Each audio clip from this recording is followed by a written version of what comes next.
이제 우리 다 같이 일어나셔서 더 가까이 함께 찬양하며 주일 일부 예배 하나님께 드리겠습니다.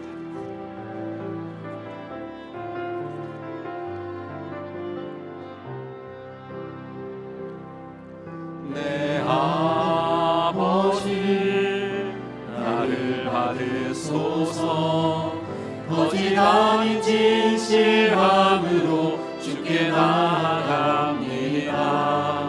내 아버지 기도 들으소서. 입술 아닌 참마음으로 주께 나아갑니다. 한 걸음씩 더 가까이 주와 함께함이 내게 복이라. 한 걸음씩 더 가까이 주를 사랑함이 내게 복이라. 한 걸음씩 더 가까이 주를 찬양함이 내게 복이라. 한 걸음씩 더 가까이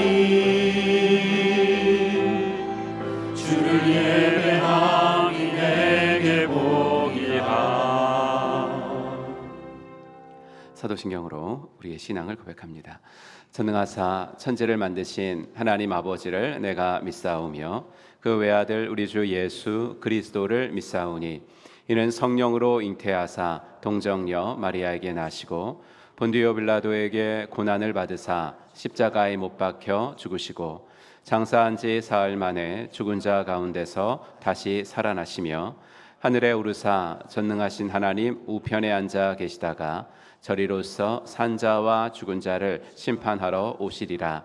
성령을 믿사오며 거룩한 공예와 성도가 서로 교통하는 것과 죄를 사하여 주시는 것과 몸이 다시 사는 것과 영원히 사는 것을 믿사옵나이다. 아멘.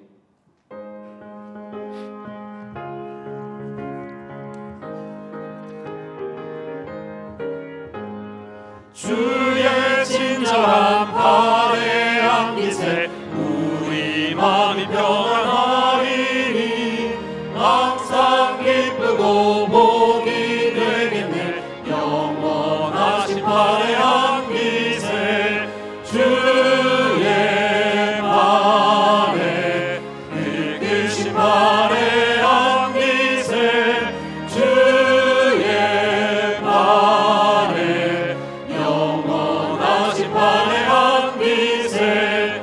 날이 갈수록 주의 사랑이 두루 광명하게 비치고 천성 가는 길 편히 가리니 영원하신 팔에 안기세 주의 팔에 늙으신 팔에 안기세 주의 팔에 영원하신 팔에 안기세.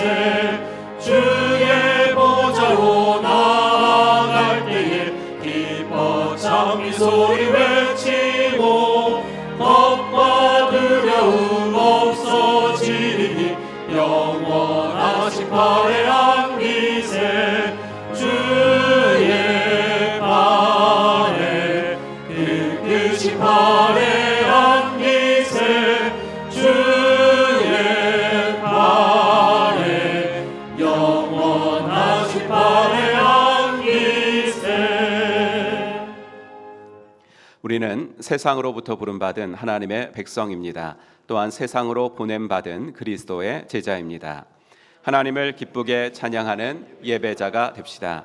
이웃을 열심히 구원하는 복음의 증인이 됩시다. 배움을 통해 그리스도를 본받는 성숙한 성도가 됩시다. 한몸된 교제를 나누는 건강한 지체가 됩시다. 아낌없이 사랑을 실천하는 봉사자가 됩시다. 그리하여 우리 모두 하나님을 영화롭게 하는 성령 충만한 공동체가 됩시다. 아멘. 자리에 앉으시고 싱글 태국 목장 섬기는 김현정 목사님 기도 인도하시겠습니다. 모든 지각에 뛰어나신 하나님 아버지, 이 시간 6월 둘째 주일 마음을 다해 주님만을 찬양하고 예배하는 시간이 되게 하여 주옵소서. 매 순간 눈동자같이 저희들을 지켜주신 하나님 감사합니다. 하지만 모든 것이 하나님의 은혜임에도 감사하지 못했던 순간순간들 이 시간 깨닫게 하시며 용서하여 주시고 오직 십자가의 긍휼을 의지하여 주님께 나갑니다. 역사의 주관자 되시는 주님, 지난주에는 대통령 선거를 마치고 새 정부가 세워졌습니다. 각자의 마음속 지지 여부는 달랐을지라도 이 나라 조국을 위해 기도하게 하시고 마음을 아파요 지혜롭게 위정자들이 나라의 모든 일을 잘 살필 수 있도록 도와주시옵소서. 특히 인권정책 기본법 등 반성경적인 법들은 절대로 제정되지 않도록 믿는 자들부터 기도에 무릎을 꿇게 하시고 진리 앞에 타협하지 않게 하여 주시옵소서. 이러한 때에 목숨을 걸고 복음을 수호하고 전파하며 사역하는 각 목장의 선교지를 붙들어 주시고 더욱 주님만을 의지하며 전하는 삶이 되기를 원합니다. 또한 우리 교회가 하나님을 더욱 사랑하고 섬기기를 원합니다. 6월 시작을 1일 특세로 열고 공동체 금식을 통해 지역사회 소외된 곳을 찾아가는 실천이 바로 하나님 사랑, 이웃 사랑의 시작임을 감사드리며 우리 공동체가 하나님 사용하시기에 편하고 선한 도구로 쓰임받게 하옵소서. 세상의 기준을 따라 살아가지 않고 원하시고 기뻐하시는 삶을 살게 하시며 믿음과 순종의 삶을 살아가는 건강한 공동체가 되게 하여 주옵소서. 담임 목사님의 육체적 정신적 강건함과 영성 가운데 날마다 새 힘을 더하여 주시며 그 가정과 자녀들의 인생을 넉넉하게 하나님께서 책임져 주시옵소서. 더불어 세워주신 가정교회 공동체인 우리 싱글 장년 목자와 각 목장 가운데 역동성을 부어주셔서 담임 목사님과 함께 충실히 이 사역을 잘 감당하도록 은혜 내려 주시옵소서. 이제 교회 학교 각 여름 사역을 계획하고 있습니다. 지도 교역자와 교사뿐 아니라 모든 성도들이 한 마음 한 물결 한 흐름을 타며 기도로 준비하게 하여 주시옵소서. 시작부터 끝까지 성령님 함께하여 주셔서 안정과 은혜로 귀한 사역을 드리기를 원합니다. 특별히 육신의 아픔으로 고통받는 성도들 그리고 마음의 환난을 겪는 성도들의 기도와 간구에 귀 기울여 주셔서 속히 회복되게 하시고 그 가운데 간병과 치료로 경제적 정신적으로 힘든 가정까지도 치유케 하시어 결국엔 감사함으로 아버지께 영광 돌리게 하여 주옵소서. 말씀을 선포하실 목사님께 평강과 복을 더하시고 성령께서 주관하사 살아 역사하시는 하나님의 말씀을 증거하게 하옵소서. 그 말씀을 또한 순종하며 하나님의 섭리 가운데 우리 공동체의 갈 바를 의탁합니다. 믿고 감사드리며 살아계신 구주 예수 그리스도의 이름으로 기도드립니다. 아멘.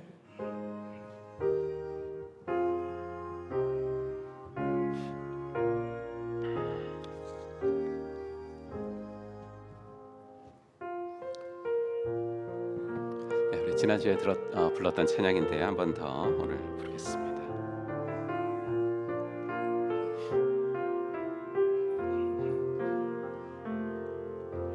삶에 들어온 주님의 말씀이 내게 빛이 되시니 내 삶의 어두운 절망 가운데 소망 보게 하시네. 내 삶에 들어온 주님의 말씀이 나를 인도하시니 내 삶의 막막한 문제 가운데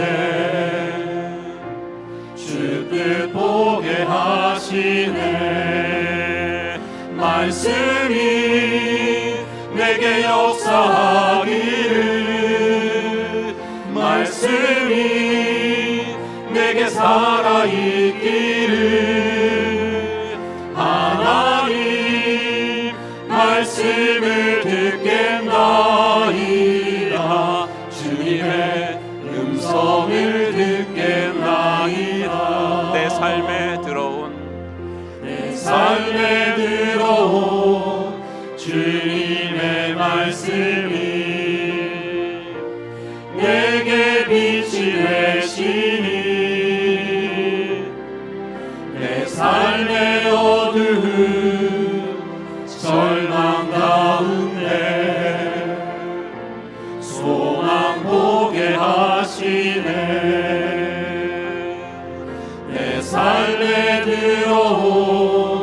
주님의 말씀이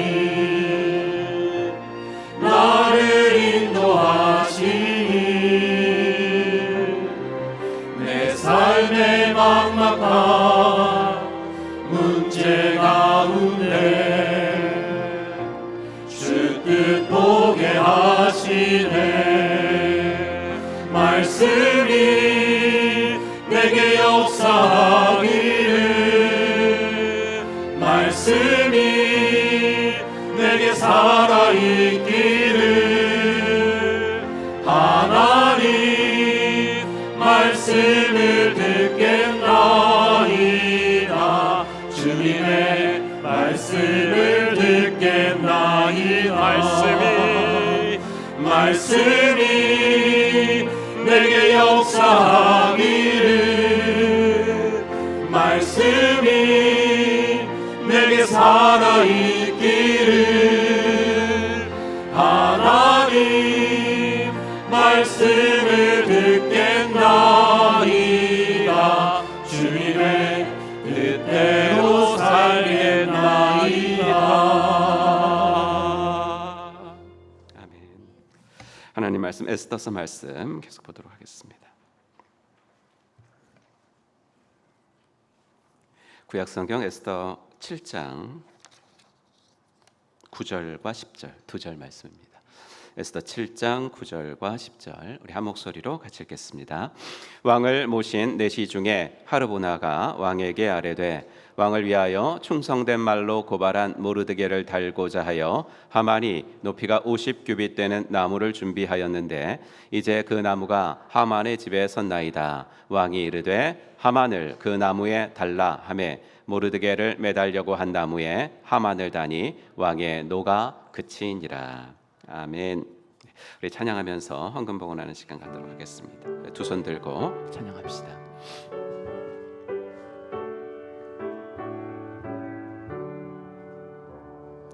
내게 있는 모든 것을 주를 위해 드리네.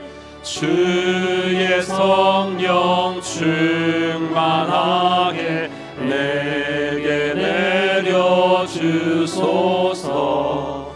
주께 드리네,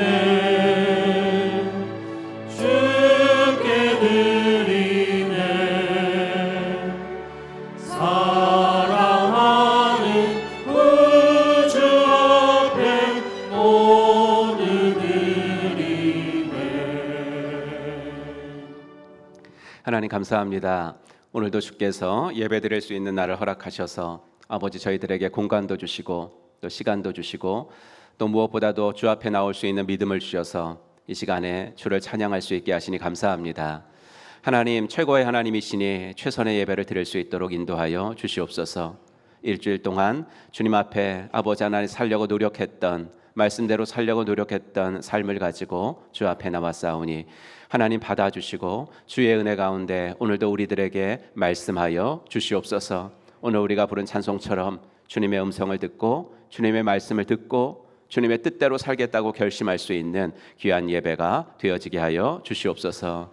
하나님 우리 아버지 하나님 목자님께서 조목조목 기도하신 대로 이 나라 이 민족에 나아가는 길을 지켜주시고 우리 아버지 하나님이여 성도들이 나아가는 길을 지켜주시고 아버지 하나님이여 기도로 나아가게 하시고 믿음으로 나아가게 하시고 아버지 하나님 나는 나의 갈 길을 다 알지 못하지만은 아버지 나의 갈 길이 주의 섭리 속에 이미 예정되어 있는 줄로 믿사오니 주여 그 길 따라 승리하며 나아갈 수 있도록 하나님 인도하여 주시옵소서.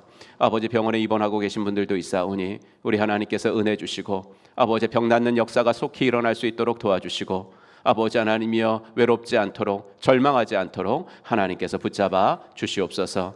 평세를 가 있는 아버지 하나님이여 지체들도 있사오니 하나님 오늘도 그곳에서 역사하시는 하나님을 경험할 수 있도록 도와주시고 아버지 신약교회의 아름다운 모습을 보고 배우고 돌아올 수 있도록 인도하여 주시옵소서. 하나님 귀한 헌금을 구별하여 드렸습니다. 이 예물이 쓰여지는 곳에 주의 영광이 드러나게 하시고 물질로 인하여 시험에 들지 않도록 아버지 하나님이여 주님께서 내게 주신 것들 잘 흘려보내며 살아갈 수 있도록 하나님 인도하여 주시옵소서. 오늘도 예배 중에 임하실 주님을 기대하며 우리 구주 예수 그리스도의 이름으로 간절히 기도하옵나이다. 아멘. 네, 오늘도 예배에 나오신 여러분들을 주의 이름으로 환영합니다. 함께 인사하죠. 하늘 복 받으세요. 인사하겠습니다. 하늘 복 받으시기 바랍니다. 네, 하늘 복 받으시기 바랍니다. 네, 하늘 복 받으시기 바랍니다. 네, 감사한 것들은 우리 5월 11일 날 쉴만한 물가 이렇게 우리가 여러분들이 내주신 여러 가지 물건들이라든지 또 간식 이런 거 팔아서 260만 원 벌었어요. 네, 여러분들 또 많이 이렇게 또 기부도 해주시고 그래서 그랬죠. 우리 지역 사회를 위해서 쓰려고 이렇게 했었잖아요. 그래서 유성구에 거주하는 자립 준비 청년 보호소에 있다가 나이가 되면 나가야 되잖아요. 나가야 되는데 그 나갈 때 이제 받는 조그만 돈 그것도 못 받는 친구들도 있고 여러 가지 사각지대에 있는 친구들도 있습니다. 그래서 유성구에서 우리 특별히 그 2명 추천 받아 가지고 그 2사람에게 직접 전달할 수 있는 길이 열렸습니다. 우리 자립 준비 2명 청년에게 전달하려고 지금 하고 있고요. 만약 전달했다고 여기 나오는데요. 이번 주 내로 이제 어저께 정했고 이번 주에 전달을 하도록 하겠습니다. 성교기도회 6월 성교기도회가 이번 주 수요기도회 시간에 있습니다. 주일학교 여름 성경학교 일정 보시고요. 유아부, 유초등부 그리고 청소년부까지 나왔습니다. 여러분 더 많이 기도해 주시고 또 함께 섬겨 주시기 바랍니다. 38기 새가족반 오늘부터 6월 새가족반 시작되니까 신청하신 분들은 2층 새가족실로 1시 반까지 오시면 되겠습니다. 여름 성경학교 교사 컨퍼런스에 있다는 거 말씀드리고요. 55차 가정교회 목자 컨퍼런스 목자들이 이제 수련회 하는 겁니다. 8월 21일부터 23일까지 문경 STX에서 열리니까 미리 좀 말씀을 드리는 이유는 아직 등록을 안 받는데 날짜가 나와서 제가 말씀을 드립니다. 특별히 좀 안 가보신 분들, 그 목자 지금 이렇게 처음 시작해가지고 좀 안 가보신 분들이 좀 많이 신청해 주시면 좋겠습니다. 가정교회 평신도 세미나 우리 김철환 장로는 이지용 권사님 하고 계시고요. 여러분들 또 일정 게시판에서 확인하시고 신약교회 정신을 공유하는 일에 많은 동참이 있으시기 바랍니다. 새 목장 선교지 생겼습니다. 대명에서 분가한 목장이 제주 함덕제일교회 기독교대학 감리회입니다. 박지용 목사님이고요. 제주도는 그 원주민 제주 원주민이죠. 원주민 복음화율이 3-4%밖에 안 됩니다. 그렇기 때문에 선교지 우리나라에 있지만 선교지라고 하기에 전혀 문제가 없는 그런 곳이거든요. 우리 교회 꿈꾸는 목장에 이어서 제주 선교지가 하나 더 생겨나게 돼서 너무나 감사하고 함덕제일목장 이렇게 부르시면 되겠습니다. 교수실 등록 황웅찬 황하은 성도님 바로 그냥 함덕제일목장 선택하셔서 등록을 하셨고요. 안현정 성도님도 새가족관 마치고요. 대명 목장 선택해 주셨습니다. 감사합니다. 포에버 목장의 정점태 권사님께서 유성 선병원에 좀 입원하고 계신데 휴일이고 그래가지고 전혀 이제 의사는 못 만나고 있는데 이번 주에 또 의사를 잘 만나서 또 잘 치료될 수 있기를 기도해 주시기 바랍니다. 네, 성구함송 해보겠습니다. 지난주 거 시작. 잠언 16장 9절 말씀. 사람이 마음으로 자기의 길을 계획할지라도 그의 걸음을 인도하시는 이는 여호와시니라. 아멘. 네, 우리 한번 외워보겠습니다. 시작. 잠언 16장 9절 말씀. 사람이 마음으로 자기의 길을 계획할지라도 그의 걸음을 인도하시는 이는 여호와시니라. 아멘. 이번 주 거 한번 같이 읽겠습니다. 에베소서 5장 33절 말씀. 너희도 각각 자기의 아내 사랑하기를 자신같이 하고 아내도 자기 남편을 존경하라. 아멘. 우리 찬양하면서 헌금보고 호산나 찬양대 등단하시겠습니다. 하나님의 사랑이 하나님의 사랑이 당신의 삶 가운데 가득하기를 축복합니다.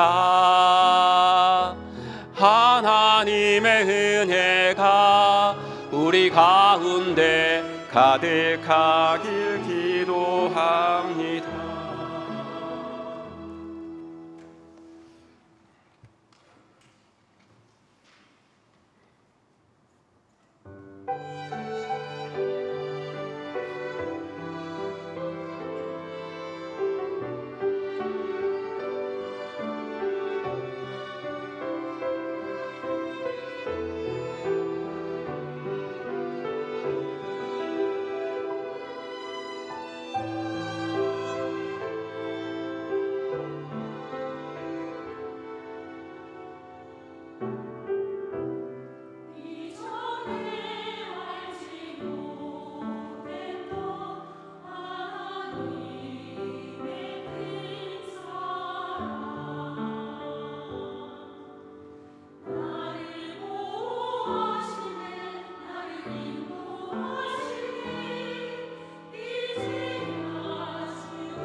아멘. 하나님께 영광의 박수 올려드리겠습니다.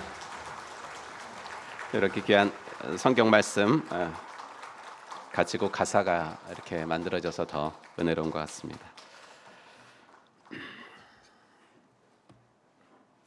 오늘은 에스더서 강의 5번째 시간, 섬기면 승리하고 통제하면 몰락한다 라는 제목으로 하나님 말씀 증거하겠습니다. 이해할 수 없는 일들이 불과 하루 사이에 일어나고 있었습니다. 불과 몇 달 전만 해도 하만은 왕으로부터 신임을 받아서 총리 자리까지 승진했고 눈의 가시 같은 모르드게와 유다 민족 전부를 죽여도 좋다라는 허락을 왕한테 받아내기까지 했습니다. 친구들과 아내에게 자신의 성공에 대해서 떵떵거리며 자랑할 때가 바로 어제였습니다. 이제 모르드게만 처치하면 모든 근심 걱정은 다 사라질 찰나였습니다. 그런데 왕후가 초대한 잔치를 갔다 온 후에 자신을 둘러싼 모든 일들이 하나둘씩 좀 꼬이기 시작을 하는 거예요. 바로 전날 밤, 깊은 밤이었으니까 그날 새벽이었을 가능성이 더 많습니다.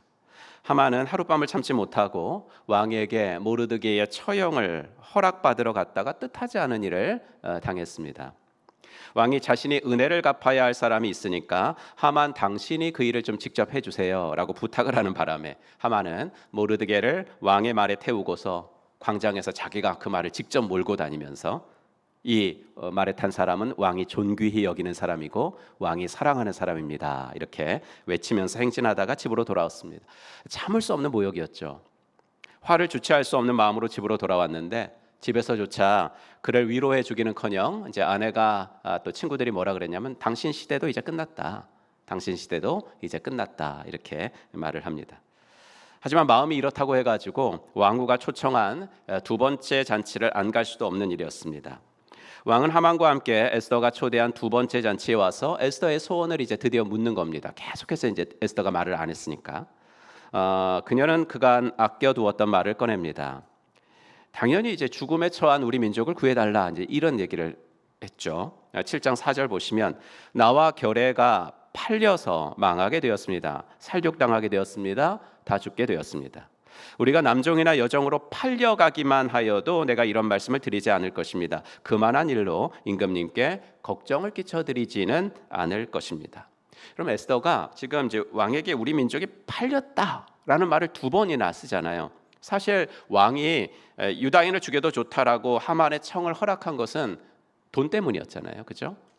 그 은 1만 달란트 이게 350톤 정도 되는데 그 은을 하만이 왕에게 주기로 했으니까 유다 민족은 돈에 팔린 게 맞죠.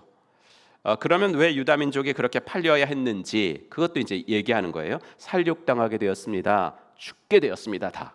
하만이 유다인들을 죽이려고 돈으로 우리 민족을 산 거예요, 왕이요. 이제 이렇게 이야기한. 아직까지는 에스더가 하만의 이름을 언급하지는 않았지만 이 말을 이제 왕 옆에서 듣고 있는 하만의 심장은 막 얼어붙었겠죠. 도대체 왕후가 이 사실을 어떻게 알고 있지? 아니, 도대체 어디까지 알고 있는 거야? 유다인을 12월에 처형한다는 이 조서는 왕궁 안에서는요. 왕궁 바깥에서는 뭐 지금 다 이제 소문이 났는데 왕궁 안에서는 왕하고 하만하고 몇몇 사람들만 알고 있는 비밀스러운 조서였거든요.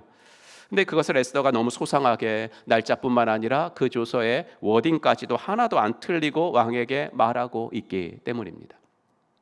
에스더는 기도하고 금식하면서 자기가 할 수 있는 아주 치밀한 계획을 세웠습니다. 자기 민족을 살려달라 이렇게 말할 때 아무래도 자기 감정이 실리기 쉽잖아요. 그러니까 근데 그 감정은 다 배제하고 아주 논리적이고 아주 객관적으로 유다 민족을 죽이는 것이 왕에게도 결코 유익이 되지 않고 아니 더 나아가 왕한테 손해가 될 거라라고 이제 이야기를 합니다. 7장 4절 끝에 말이 이제 그런 건데요. 대적이 왕의 손해를 보충하지 못하였으리이다.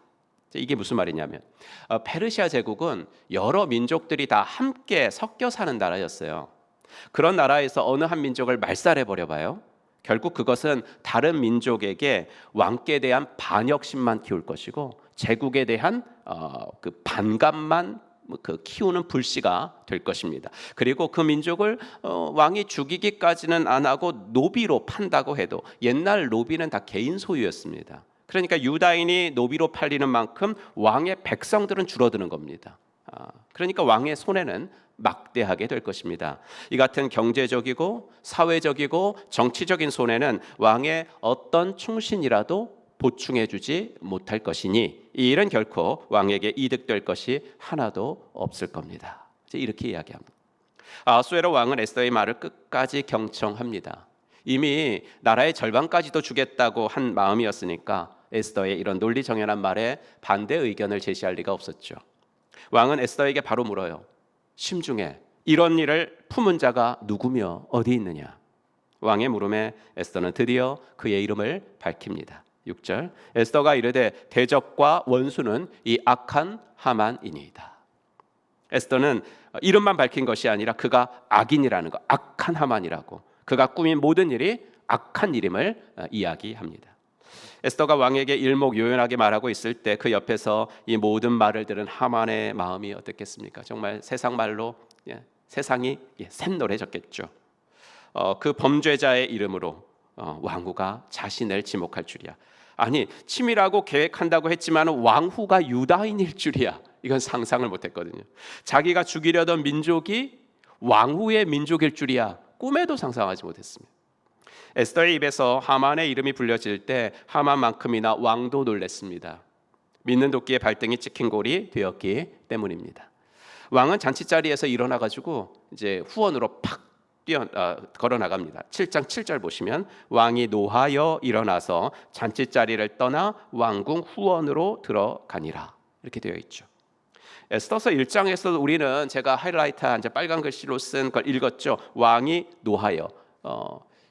그때 왕은 1장에서는 왜 노했었죠? 와스디가 왕후가 자기가 불렀는데도 안 왔거든요. 그 결과는 뭐였죠? 와스디의 패위였습니다.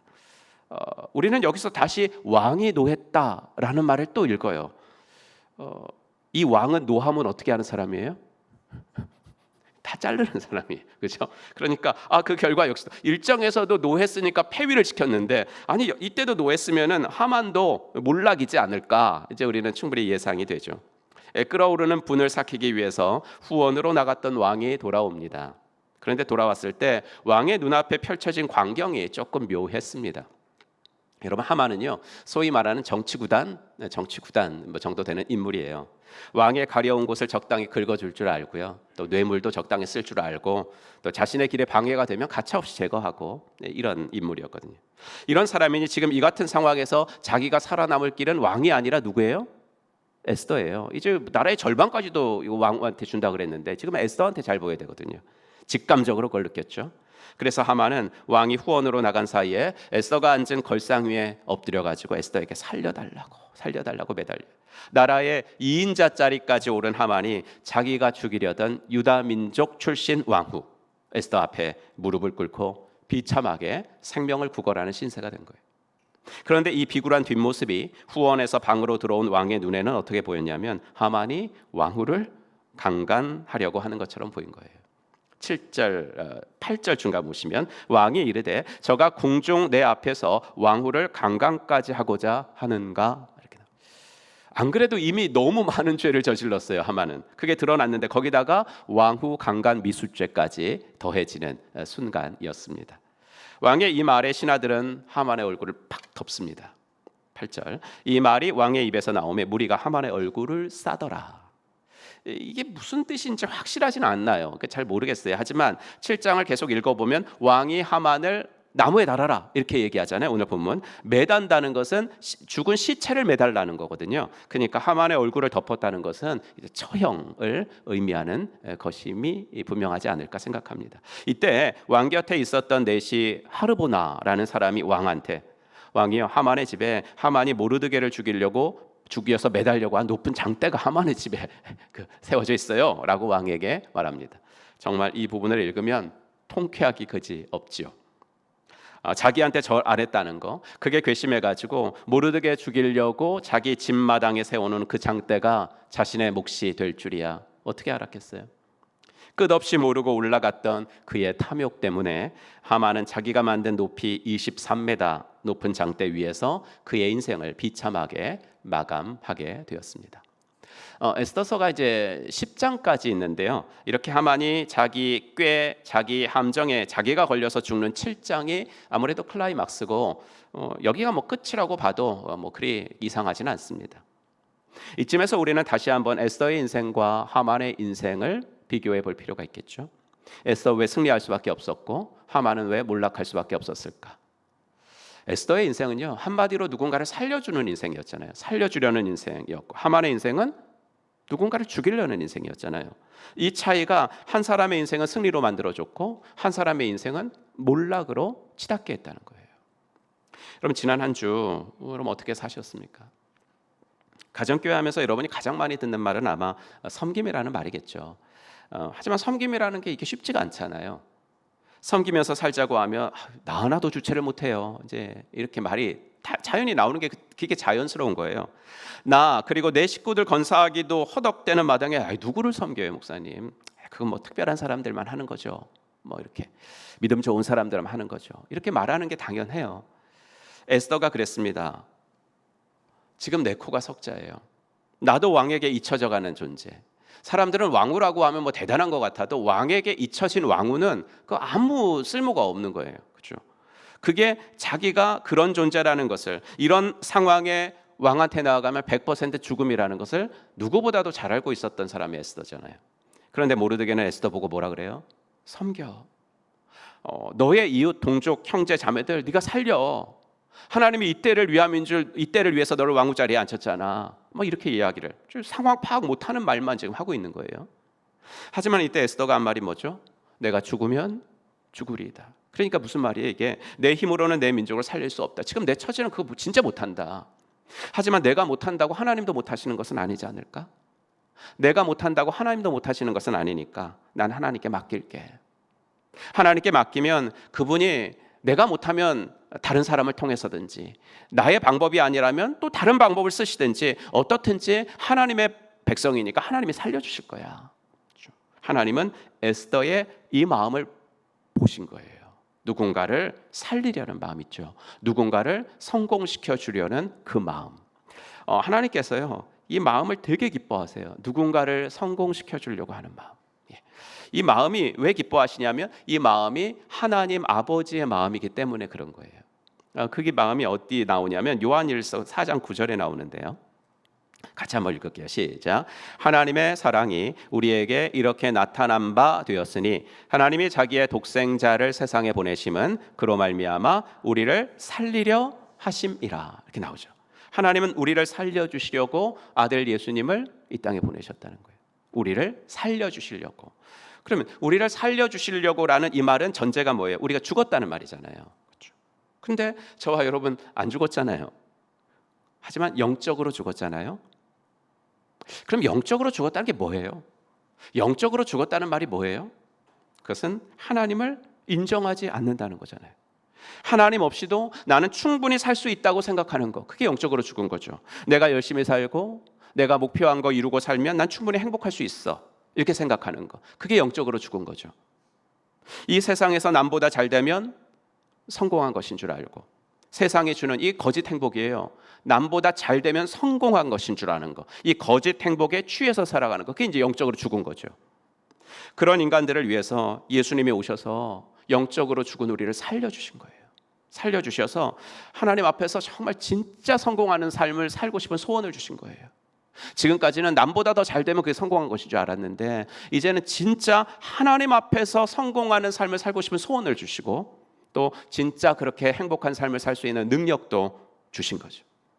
이렇게 우리가 영적으로 살아나고 행복해지고 성공하기를 원하는 것, 그게 하나님 아버지의 마음이기 때문에 하나님은 우리 역시 누군가를 살려주려는 마음을 가질 때 참 너도 내 마음 가졌구나, 그러면서 그렇게 기뻐하시는 거예요. 그럼 남을 성공시켜주는 게 뭐 말은 그렇지만 쉽지는 않죠. 왜 그러냐면 남을 성공시켜주려면 내 자존심을 좀 낮춰야 되고 내 기득권을 좀 내려놔야 돼요. 내가 손해볼 때도 있고 희생해야 될 때도 있죠. 예수님이 우리를 살려주시기 위해서 십자가를 지신 것처럼, 기득권 다 내려놓으신 것처럼. 물론 예수님의 십자가의 우리의 작은 희생을 어떻게 비교하겠습니까? 하지만 아무튼 남을 성공시켜 주려면 내 희생이 좀 들어가야 된다는 거거든요. 하지만 우리를 살려주시려고 기꺼이 희생의 죽음의 길을 택하신 예수님을 하나님은 다시 살려주셔서 어디까지 올리셨어요? 주와 그리스도가 되게 하셨느니 만왕의 왕 만주의 주가 되게 하신 거예요. 그것처럼 우리가 누군가를 살려주려고 하면 하나님은 그 사람 살려주실 뿐만 아니라 우리를 높여주시고 우리를 승리케 하시는 줄로 믿습니다. 이게 진리예요. 이 진리를 에스더서가 보여주고 있는 거죠. 내가 높아지고자 한 게 아니고 내가 칭찬 들으려고 한 게 아닌데도 하나님은 우리가 남을 성공시켜 주려고 애쓰면 우리의 인생을 승리와 행복의 길로 인도해 주신다는 거예요. 여러분, 이거는요, 이 진리인데 이게 꼭 성경 말씀이 아니더라도 사회에서 다 경험하시는 걸 거예요. 뭐냐면 남을 성공시켜 주려고 할 때 내가 산다는 거. 왜냐하면 남을 성공시켜 주려고 하는 그 인생관, 요거 인생관을 가진 사람은 당연히 일하고 사람 중에 사람이 먼저거든요. 일하고 사람 중에 사람이 먼저예요. 그러니 좋은 사람이 옆에 붙죠. 일을 중요시하는, 일이 먼저인 사람은 일은 잘 될지는 모르는데 이제 당장에, 근데 나중에 사람은 남지 않아요. 에스더 옆에도 보면은 그가 궁중에 들어갈 때 그를 좋게 본, 그냥 그를 좋게 본 해계에서부터 많은 궁녀 내시들이 있었고, 오늘 본문에 보면 그 결정적인 순간에 왕한테 정말 사이다 발언을 딱 해준, 이 통쾌한 정보를 흘려준 하르보나까지 많은 좋은 사람들이 옆에 있잖아요. 남을 성공시켜 주려고 그러니까 좋은 사람이 옆에 붙고, 그러니까 나 또한 살게 되는 이 선순환이 일어나는 거예요. 섬기면 승리하게 되어 있습니다. 하나님의 보이지 않는 손길이 섬기는 우리의 인생, 섬기는 여러분들의 인생을 그렇게 인도하실 겁니다. 바라기는 저와 여러분 모두 이 같은 인생을 소원하고 살아가게 되기를 주의 이름으로 축원합니다. 반대로 하만의 인생은 늘 누군가를 죽이려는 인생이었어요. 누군가를 죽이려는 인생은 결국 내가 또 죽어요. 그렇죠? 섬기려고 하면 내가 살고 죽이려고 하면 내가 죽고. 여러분, 누군가를 살리는 것은 아까 하나님의 뜻이라 그랬잖아요. 그러니까 그 일은 하나님께 맡기기만 하면 그분이 이뤄나가세요. 전능하신 분이 이뤄나가시는 일이니까 누군가를 섬기려고 여러분이 해보시면 그 일에는 막힘이 없어요. 하지만 누군가를 죽이는 것은 하나님의 뜻일 리가 없겠죠.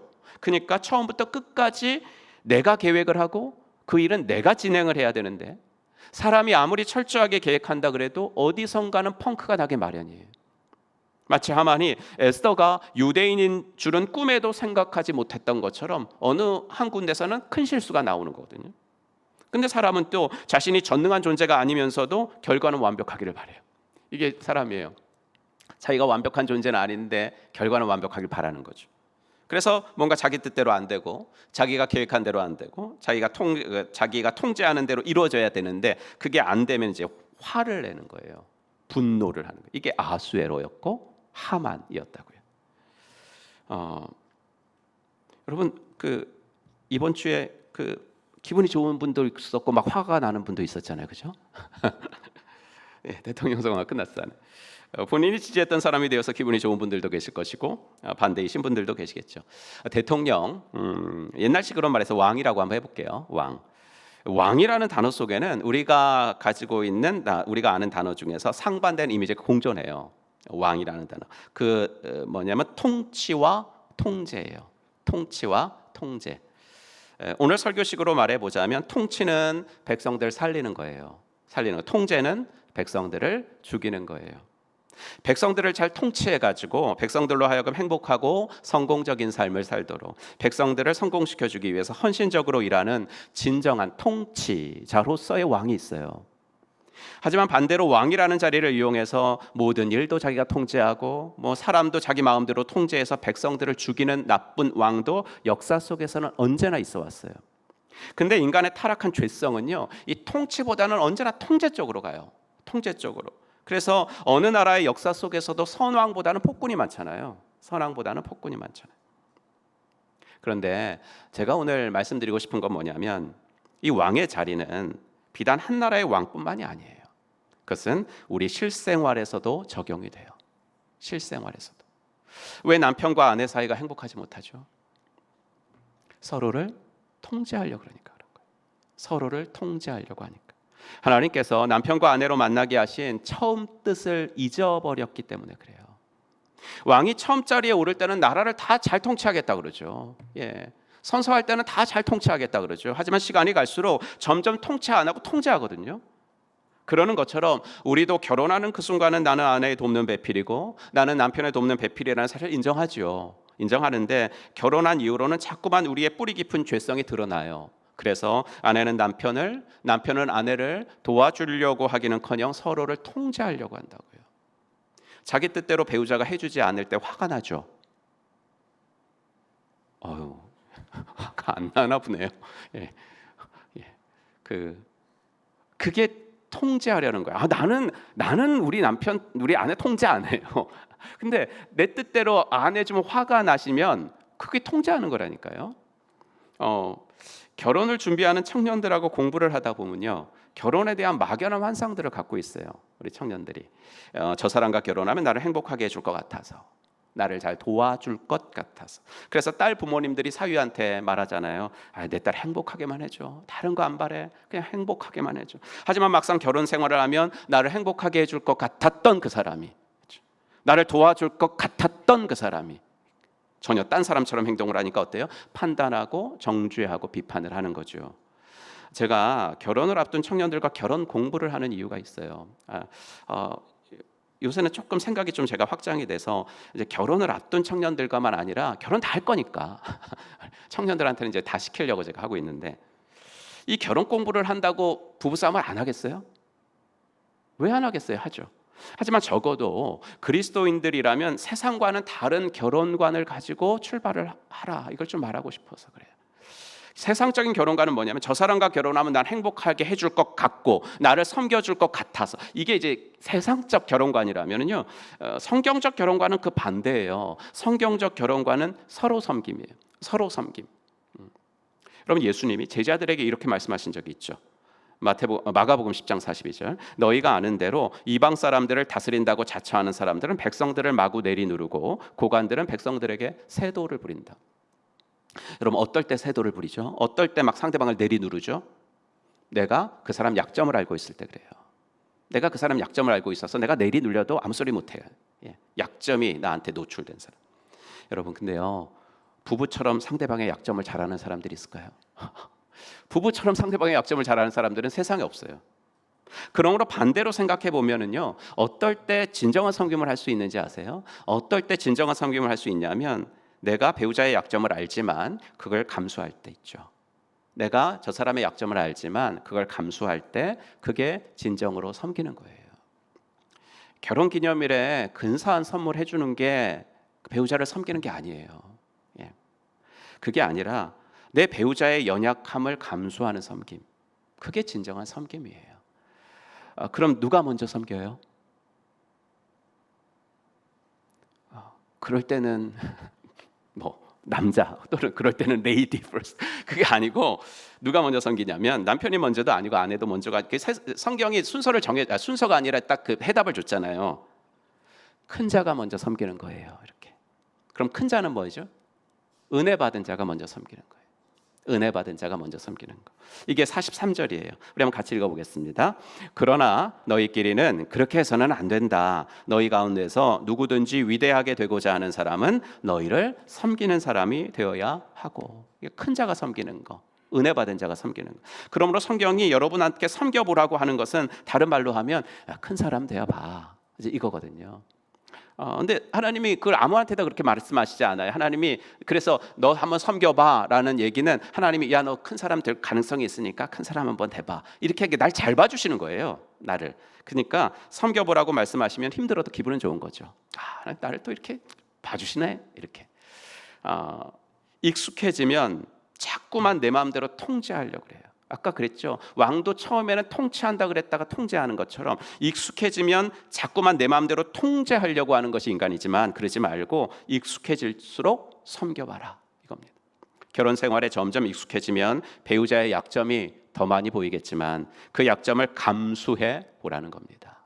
기억하십시오. 결혼 생활은 배우자의 약점을 이용해서 내 배우자를 내 방식, 내 편리, 내 습관에 길들이고 통제하려는 것이 아니라 배우자의 약점을 받아주는 섬김을 하는 것입니다. 서로를 통제하려는 결혼 생활은 불행과 몰락으로 갑니다.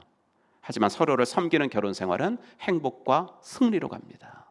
반드시 기억하시기를 부탁드립니다. 자녀들을 대할 때도 마찬가지예요.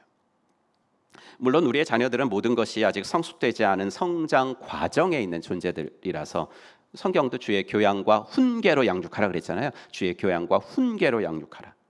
하지만 적지 않은 부모가 이 훈계, 이 교육이라는 이름으로 자기 자녀들을 통제하려고 한다고요. 자기 기준에 맞는 사람으로, 내 기대치에 맞는 사람으로, 좀 더 제가 원색적으로 표현을 좀 해보는 걸 용서하십시오. 부모된 내가 부끄럽지는 않을 정도의 자녀로, 내가 어디 가서 내 자녀 말할 때 부끄럽지는 않아야 되지 않아? 이런 자녀 정도의 자녀로 이제 만들어 보려고 하는 거죠. 그래서 자녀의 의사는 무시하고 자녀의 생각은 안 들으려고 그래요. 부모들은 자녀와 깊은 대화를 나눠보려고 하지 않고, 이게 네가 잘 되는 길이야. 넌 아직 몰라. 이게 네가 잘 되는 길이야. 일단 엄마 아빠 말대로 해야 성공해. 너 나중에 엄마 아빠한테 고마워해야 될 거야. 이렇게 말하죠. 이렇게 자녀를 통제하려는 왕 같은 부모들이 많이 있다고요. 여러분 기억하십시오. 자녀를 섬겨주면 자녀의 인생은 승리하고, 자녀를 통제하면 그 자녀의 인생은 몰락합니다. 아까 결혼 생활에서의 섬김은 뭐라 그랬죠? 배우자의 약점을 이렇게 감수하는 거라고 말씀을 드렸는데, 그럼 자녀는 어떻게 섬겨줘야 될까? 자녀는 어떻게 섬겨줘야 될까? 목자님들이요, 처음 사역을 시작하시는 분들은 이게 없어요. 아직까지는 없는 게 당연해요. 근데 몇 년을 하시다 보면 자신의 목양 원칙이 생기게 돼요. 목양 원칙. 그러니까 목양 원칙이라는 건 내가 이것만은 지킬 거야. 내가 평생 목자하면서 이것만은 지킬 거야. 이게 생기는데요. 어느 날 어떤 목자님이 자신의 목장 사역의 제일 원칙이, 목양 원칙이 나는 듣는 섬김이에요. 이렇게 말씀하셨어요. 듣는 섬김. 듣는 게 뭐가 섬김이야? 밥 해주고 이렇게 해주고 그러는 게 섬김이지, 아니에요. 잘 듣는 것이야말로 정말 큰 섬김이에요. 왜냐하면 잘 듣는다는 것은 그 사람을 존중한다는 것이기 때문에 그래요. 여러분, 그 목장에서 이렇게 나눔하시잖아요. 우리 여기 싱글 목자도 있고 다 있네요. 목장에서 이렇게 나눔을 하면은 목원들이 잘 들어요?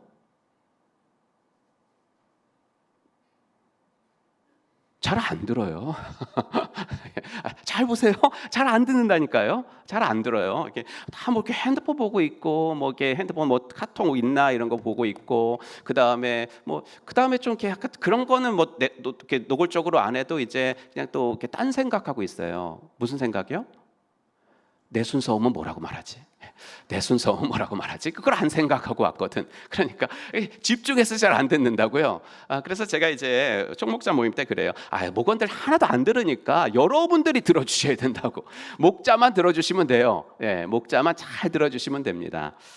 여러분, 이 잘 듣는다는 것은 그 사람을 존중해 준다는 거예요. 존중. 사춘기 자녀들이 공통적으로 하는 말이 뭔지 아세요? 첫째, 아빠 엄마는 나랑 얘기하고 싶어 하지 않아요. 아빠 엄마는 내 얘기를 듣지 않아요. 아빠 엄마는 항상 내 말을 중간에 끊어요.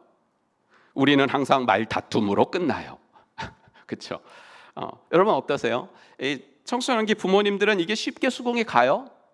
안 갈걸요? 나는 늘 자녀랑 얘기하고 싶은데 걔가 문을 걸어 잠그거든요. 걔가 문제지 나는 문제 아니에요. 이렇게 하시. 근데 막상 자녀는 안 그렇게 생각한다는 거예요. 저 얘기가 왜일까요?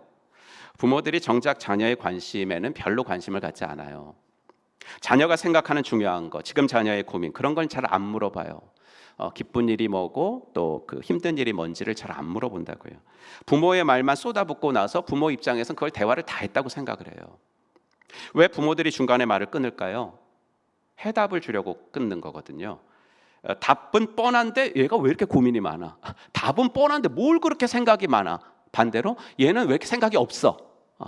그렇죠. 답답하거든요. 아빠 엄마도 너 같은 시기 다 겪었어. 네 속에 12번도 더 들어갔다 나왔어. 그러니까 지금은 아빠 말대로 해 이거죠. 그러는 이상 자녀와의 관계는 회복이 잘 안 돼요. 해결책을 주려고 하지 말고 들어주는 섬김을 하셔야 돼요. 들어주는 섬김을 받은 자녀들은 커가면서도 누군가의 말에 공감하는 사람이 되죠. 왜? 내가 자꾸만 듣는 거를 엄마 아빠가 보여줬으니까, 내 말을 들어주는 거를. 그래서 누군가의 말에 공감하는 사람이 되기 때문에 누구에게나 사랑을 받아요. 그 사람은 가서. 그래서 승리하는 인생을 사는 거예요. 반면에 부모로부터 들어주는 섬김을 못 받은 자녀들 있죠. 이런 자녀는 그 자녀 자신도 자기가 보고 배운 대로 하는 거니까 커서도 누군가의 말을 공감을 못 해주는, 통제하려고 하는 불행한 인생을 사는 거죠. 사춘기를 극심하게 앓는 자녀들은 이 시기가 꽤 오래 가요. 어떤 부모님은 초등학교 5학년 때 분명히 자녀가 사춘기라 그랬는데 지금 고3인데 여전히 진행 중이에요. 자녀와의 긴 싸움이에요. 자녀와의 긴 싸움에 이제 지치신 부모가 많아요. 자녀는 말을 해도 안 듣고, 그런 자녀한테 또 나는 계속 화를 내야 되고. 근데 여러분, 누군가는 이 싸움의 고리를 끊어야 되지 않아요? 누군가는 이 싸움의 고리를 끊어야 되는데, 그럼 누가 끊을까요? 자녀 보고 끊으라고 할 수는 없는 거잖아요. 부모가 끊어야지. 그건 부모의 몫이잖아요. 그러니 여러분, 오늘도 또 한 번 여러분들은 결심을 해주셔야 됩니다. 자녀와 진정한 대화를 하겠다. 나는 내 자녀를 성공시켜주기 위해서 듣는 섬김을 하겠다. 믿어주겠다. 나는 절대 화내면서 얘기하지 않겠다. 오늘 예배를 드리는 중에 지난주에 자녀들에게 소리 지른 게 생각나시는 분 있나요? 오늘 하나님 앞에서 이 자리를 일어나기 전에 용서를 구하세요. 용서를 구하십시오. 여러분, 사람들이요, 화를 낼 때 화를 낼 내용이 있어서 화를 내지, 화를 낼 내용이 없는데 화를 내는 사람이 어디 있겠어요? 근데 이거 아세요? 사람들이 대화하면서 상대방을 이해해요. 우리가 말을 하면서 그 사람을 이해하고, 저 사람 어떤 사람이구나 이렇게 받아들이잖아요. 근데 그럴 때 그 사람이 말하는 내용으로 그 사람을 이해하는 것은 7%밖에 되지 않아요. 그 내용으로 그 사람을 이해하는 거. 그러면 나머지는요? 나머지는 그 사람이 말하는 태도로, 저 사람 저런 사람이야, 20%. 그 사람의 표정이나 제스처가 35%. 나머지 톤, 목소리가 38%예요. 그러니까 부모들이 자녀들의 잘못을 교정해 줄 일이 있을 때라도 일단 화를 내면서 목소리를 높이죠. 그러면 아무리 부모들이 해주고 싶은 말이 자녀에게 유익한 내용이라 할지라도 그것은 아이의 머리에 전혀 들어오지 않아요. 전혀 들어오지 않고, 대신 엄마 아빠의 그 무서운 목소리, 실망스러운 표정, 나 너에게 실망했어, 그것만 기억이 돼서 아이들의 마음은 닫혀지는 거예요. 여러분, 저는 우리 행복한 교회 부모님들은 자녀를 키우면서 진정으로 듣는 섬김을 해주셔서 자녀들을 진정으로 성공시켜주는 부모들 되시기를 주의 이름으로 축원합니다. 아직 배우자가 없고 자녀가 없는 싱글들도 오늘 말씀은 얼마든지 적용할 수 있습니다. 학교에서 만나는 선후배, 동료, 가정에서는 여러분 형제자매, 목장에서는 목원들 만날 때 오늘 두 가지 제가 말씀드린 거거든요. 약점을 감수하는 섬김, 둘째 듣는 섬김. 이거 실천할 때 결국 승리하는 인생을 사는 것은 여러분 자신들이 될 것입니다. 교회도 마찬가지입니다. 지상에서 가장 천국에 가까워야 될 집단이 교회입니다. 그런데 왜 그러지 못하죠? 담임 목사나 중직자나 성도들이 다 교회에서 왕되기를 원하기 때문에 그런 거예요. 목사님, 내가 무슨 교회에서, 저는 서리 집사도 아니에요 아직, 무슨 왕되기를, 이렇게 생각하실 수 있는데, 하지만 왕이란 다른 게 아니에요. 내가 원하는 대로 되어야 한다고 생각하면 그게 왕이에요. 교회의 시책이나 여러분이 속한 목장이나 부서나 사역팀에서 내가 원하는 대로 안 될 때 있죠. 그럼 원하는 대로 안 되면 당연히 기분이 나쁘죠. 기분 좋을 리가 있겠어요? 하지만 그냥 그 정도로 끝나야죠. 계속 그게 섭섭하고 그게 계속 시험에 든다면 그게 왕이에요. 교회는 하나님만이, 예수님만이 왕이 되셔야 합니다. 교회의 주인은 담임 목사도 아니고 여러분들도 아닙니다. 우리 행복한 교회의 주인은 여러분들이 아닙니다. 오직 예수님이십니다. 그 왕 되신 예수님 앞에 담임 목사도 중직자도 성도도 다 무릎을 꿇고 순종해야 합니다. 그럴 때 천국이 이루어지는 교회가 되는 겁니다. 하만의 인생은 누군가를 죽이고서라도 내가 왕이 되어보려고 했던 인생이었습니다. 그렇게 누군가를 죽이려고 하니까 결국 측근들마저, 그의 아내마저 등을 돌렸고 결국 그는 자기가 세운 장대에 매달려서 죽는, 이보다 더 추락할 수 없는 불쌍한 인생이 되고 말았습니다. 오늘 주신 말씀 기억하십시오. 섬기면 승리하고 통제하면 몰락합니다. 바라기는 가정에서 배우자끼리, 그리고 부모는 자녀에게, 교회에서는 목원들끼리 우리가 서로를 통제하려고 하지 말고 서로가 서로를 섬기면서 살아서 진정으로 서로를 성공시켜주며 살아가는 복된 주의 백성들 되기를 주의 이름으로 축복합니다. 기도합시다. 오늘 주신 말씀 기억하면서 우리 함께 기도하기를 원합니다. 주님, 여러분들이 회개하실 것, 우리가 주님 앞에서 회개할 것들이 있으면 또 내 배우자와의 관계 속에서, 또 자녀와의 관계 속에서, 그리고 모건과의 관계 속에서 하나님, 내가 주님의 뜻대로 실천하지 못했습니다. 내가 왕이 되기를 원했습니다. 하나님, 그들의 약점을 감수해 주지 못했습니다. 잘 들어보려고 하지 않았습니다. 한번 회개하시고 하나님, 나에게 용기를 주시고 또 그렇게 살 수 있는 지혜를 허락하여 달라고 이 시간에 주의 음성을 들어보겠습니다. 하나님, 주님 감사합니다.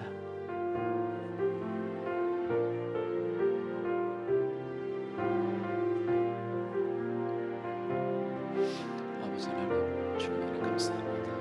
오늘도 아버지 하나님의 은혜 감사합니다. 섬기면 승리하지만 통제하면 몰락한다고 하셨습니다.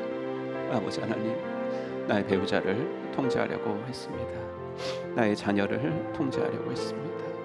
진정으로 나의 배우자를 성공시켜주는 아버지 하나님의 제가 되어지게 하여 주시옵소서. 나의 남편을 성공시켜주고 나의 아내를 성공시켜주겠습니다. 하나님, 나의 자녀를 성공시켜주겠습니다.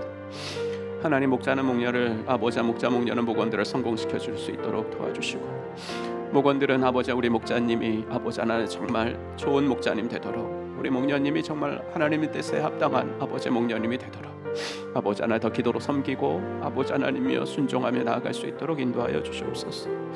주님, 하나님, 우리들 가운데 예수의 영이 하나님이 임하시어 하나님, 우리를 살려주시기 위해서 예수님이 오셨는데, 하나님, 나 또한 누군가를 살려주려고, 누군가를 하나님이 섬겨주려고, 누군가를 성공시켜주려고 애써 볼 수 있도록 하나님 은혜를 더하여 주시기를 간절히 원하고 소원합니다. 하나님이여, 나의 마음속에, 우리들의 마음속에 소원도 주시고 하나님이여 능력도 주시는 분이신 줄로 믿사오니, 하나님이여, 우리 청년에서부터 하나님, 우리 귀한 장년들 한 사람 한 사람 그렇게 살아갈 수 있는 은혜를 허락하여 주시기를 간절히 원하고 소원합니다. 아버지, 도와주시옵소서. 하나님 아버지, 은혜 감사합니다. 섬기면 승리할 수밖에 없도록 주님께서 만들어 놓으셨는 줄로 믿습니다. 아버지 하나님이여, 그러니 우리가 하나 가정에서 배우자들끼리는 서로의 약점을 감수하는 섬김을 실천할 수 있도록 도와주시옵소서. 선물로 주신 자녀들에게는 듣는 섬김 실천할 수 있도록 인도하여 주시옵소서. 아버지 하나님이여, 자꾸만 나의 죄성이 튀어나와서 내가 왕 되려고 하고 하나님, 나의 하나님 의견이 관철되지 않을 때는 하나님 화가 납니다.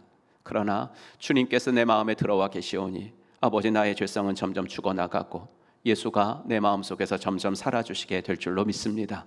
하나님이여, 오늘도 이 말씀을 듣고 회개할 것들은 회개하며 다시 한번 일주일을 주 앞에 맡기고 새로운 출발할 수 있도록 하나님 인도하여 주시옵소서. 그래서 하나님, 다음 주에 올 때는 하나님, 내가 이 부분에서 작은 승리 거두고 왔습니다. 주님 앞에 내어드릴 것이 있는 일주간의 삶이 되어지도록 인도하여 주시옵소서. 예수님의 이름으로 축복하며 기도하옵나이다. 아멘. 우리 다 같이 일어나셔서 결단 찬송 부르시고, 결단 찬송 하시면서 또 주 앞에 헌신하실 분들은 앞으로 나오셔서 적으시기 바랍니다.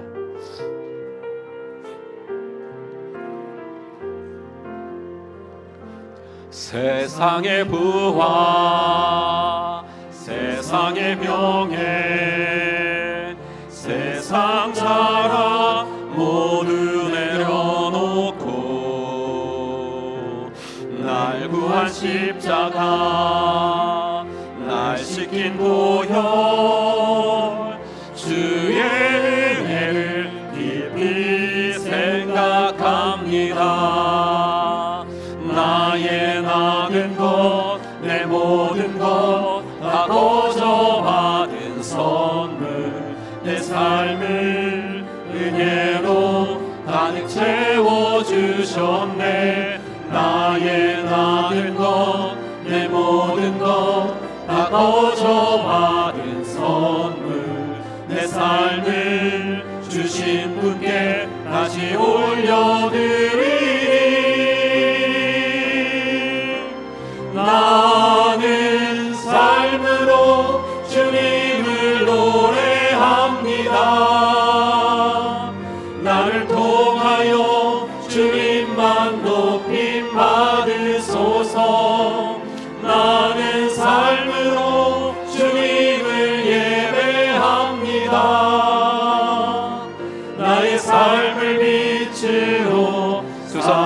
주를 찬양합니다. 나는 삶으로 주님을 노래합니다. 나를 통하여 주님만 높임 받으소서. 나는 삶으로 주님을 예배합니다. 나의 삶을 빛으로 사용하소서. 이제는 허물과 죄로 영 죽었던 우리들을 십자가 구속으로 다시 살려주신 우리 구주 예수 그리스도의 은혜와 아들을 이 땅에 보내주신 하나님의 지극하신 사랑과 성령 하나님의 감화, 감동, 위로 충만하심이 오늘도 약점을 감수하는 섬김과 듣는 섬김을 통하여 상대방을 성공시켜주며 살아가기로 마음속에 다짐하고 돌아가는 사랑받는 당신의 자녀분들 머리 위에 이제로부터 영원토록 함께 있을지어다. 아멘. 주님 주시옵소서.